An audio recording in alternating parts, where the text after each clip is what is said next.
But wait a minute, we're still not yet done. Because remember, we still need to have perimeter pa. So let's work on the perimeter of everything. Do I remember last time, we've already worked on the perimeter of the entire trapezoid, di ba? The entire triangle, and we got the perimeter of the entire triangle as 152.9 or meant 52 or 53. And then yung trapezoid, we got 40.4. Now, what about the, and then this one, we got the perimeter here, the right triangle in a trapezoid is 26.5. And then the right triangle in a triangle is 21.6. And then perimeter of triangle in a quadrilateral is 24.9. So yun po. We already got the perimeter of everything. Now, we need to get the perimeter of every figure. Okay? Let's do this.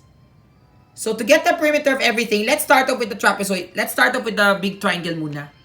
So, if we were to get the perimeter of the big triangle, you know this is 4.4 and 4.4. So, this is equivalent to 8.8. Nakahati sila sa dalawa. So, therefore, 8.8 and then 4.4. So, 8.8 plus 8.8 and then kung nag-square root tayo, we can just get, we can just add up the 6.3s. 6.3 plus 6.3. Unless you want to verify using Pythagoras theorem,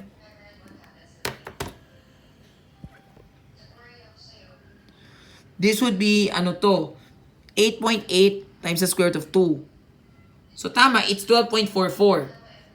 6.3 times 2, 12.6. Almost getting there. So, yun. Okay? So, that will be the perimeter of the medium triangle. So, therefore,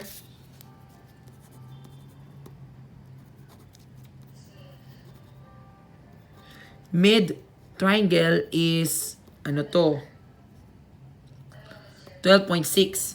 Kasi po, 8.8 plus 8.8, 8.8 plus 8.8 equals, 16, 17.6. And then plus the 6.6. Diba remember that's 12.6, diba? 12.6, diba? 12. This becomes 20. So 30.02. So therefore, it becomes 30.2 cm. That is the perimeter of the medium triangle. Now, we were asked to get the perimeter of the trapezoid here. To get the perimeter of the trapezoid in the medium triangle,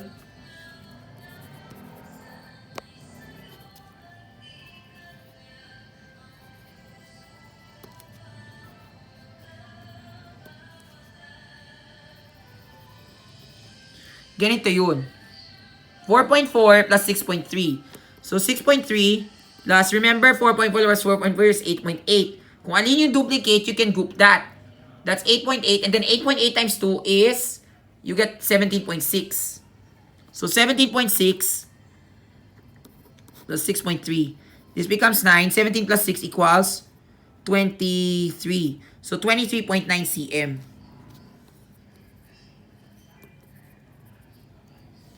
Okay? So, that is it. That is the perimeter here. Now, what about the small triangle? The perimeter of the small triangle is very easy lang. 4.4 plus 4.4 plus 6.3. Madali lang yan. 8.8 plus 6.3 lang. So, 8.8 plus 6.3 equals 11, 15.1.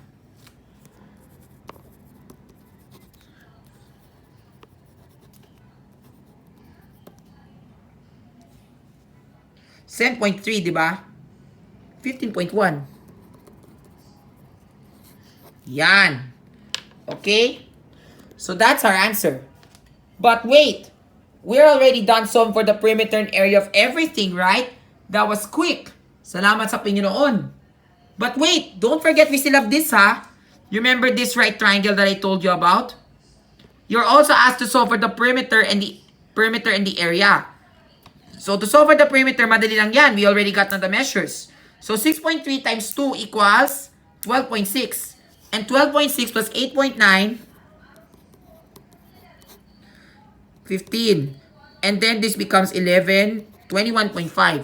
So, the perimeter of slant right triangle, di ba nakaslant siya, so ganito siya, is 21.5 cm. Now, what about for the area? The area is just multiply 6.3 times 6.3 or 6.3 squared divide by 2. So, if I were to do this, ganito siya, 9. Di ba? 9 times 3 is 18, di ba? And then, i-double mo. 189 times 2. 18. 17. 3. 3, 7, 8. 9, 16. 9, 3.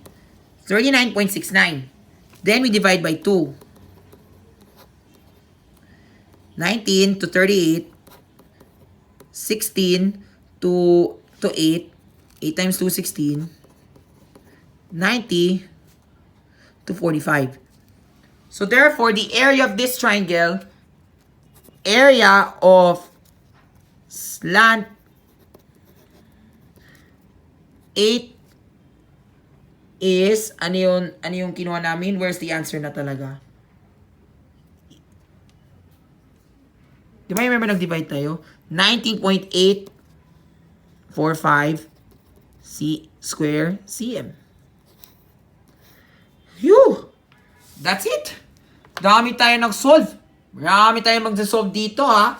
Kaya to all this, if you do not know how the explanation is done, you may need to watch my videos about how to solve for the perimeter and area of everything. Watch it all from the very beginning. And then you will see how we did it, how we did this all together. But wait, we're still not yet done. Meron pa tayong obtuse triangle. Diba our goal is to solve for the perimeter and area of that? How can we solve for the perimeter and area of the obtuse triangle? We know we need to get the slant, but we do not know how to get it. But remember, if I were to draw a triangle here, remember this 135, and then this is 45, and then 90, so ganito siya. So we know that when I got the measure here, it should measure 6 centimeters. Or if we got the hypotenuse, we should get 6.4. Or 6.3 pala. Diba 6.3 yan? So divide namin. Diba remember, if the hypotenuse were given, and then you want to solve for the measure of the legs, therefore you're gonna have to do 6.3 divided by the square root of 2. Diba? Diba? You know naman that's 6.3, diba? 6.3, that's the measure. So this 6.3 cm. 6.3 dapat to. So if we want to solve for the measure of the two legs, we must do this. Remember our formulas like this. X squared plus x squared equals 6.3 squared. And we know that 6.3 squared is 39.69. Now remember, these x squareds, they combine like terms to make it 39.69. Divide both sides by 2 on both sides. We should get x squared is equivalent to 19.845. Now we just take the square root of both the numbers, and we should get 4.45. 4.45. Or 4.5. So therefore, that should be the measure of the length. Actually, when I tried to measure this, it was a strange answer that he got. It doesn't really look like it, don't you think? Let's say I'm worried. Yeah, kasi po 5.5 siya eh. Hindi siya ganyan. Pero okay lang yan. Let's just assume na lang if it were that way na lang. Okay? So therefore, or maybe, let's just assume na lang this one. They said that the height of the triangle is 6 centimeters. So let's try to solve for the obtuse triangle in both ways. Let's say if the height were 4.5. So ganito yung mangyayari.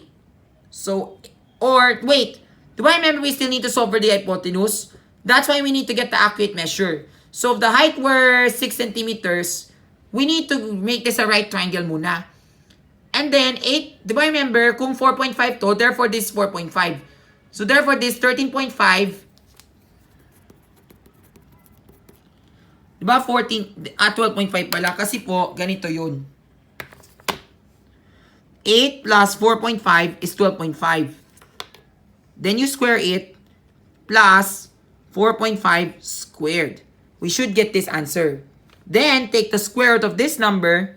We should get 13.28. Okay? 13.28, are you there? Nope, it doesn't match. Kasi if I were to check with the ruler, it's more like 15. So, hindi pwede. Kaya nga we got wrong measures eh. Pero never mind, let's not make it drawn to scale na lang. Let's just assume na lang it's like that, okay? Or better yet, let's just make it like this na lang. Di ba remember we saw through the ruler that the hypotenuse that you see here measures 15 centimeters. So let's just what you call it, assume na lang it's 15 centimeters. And then we got the length of 14. So 14 squared is, ano to? 196 plus 8 squared equals 225. Diba? So 225 minus 196 equals 4. 1 minus 9, 24. So we then take the square root of 24. The square root of 24 is square root of 6 times 4. 4 can be taken up by the square root, so 2 times the square root of 6. So 2 times the square root of 2 times 3. So the square root of 24. So tama, it's 4.89, which is somewhat to 5. So the height is 5. Okay? Let's just assume na lang we get the area, the perimeter of the right obtuse triangle that way. So we have 15 centimeters and then plus 8 plus 6.3. Therefore, the perimeter should be 29.3 cm. Now, for the area, to get the area, very easy. Since we got the height of 5, or let's just assume na lang the height is 6. So, 8 times 6 is, 8 times 5 is 40. And then 40 divided by 8, edi 40 divided by 2, edi 20. Or 24. Depending on how you worked on it. Alright? So that's it. At least we had so much fun working on all of this. Leave a like if you do like this video and comment down below if you find this solution very helpful even though it were very stressful. Bye!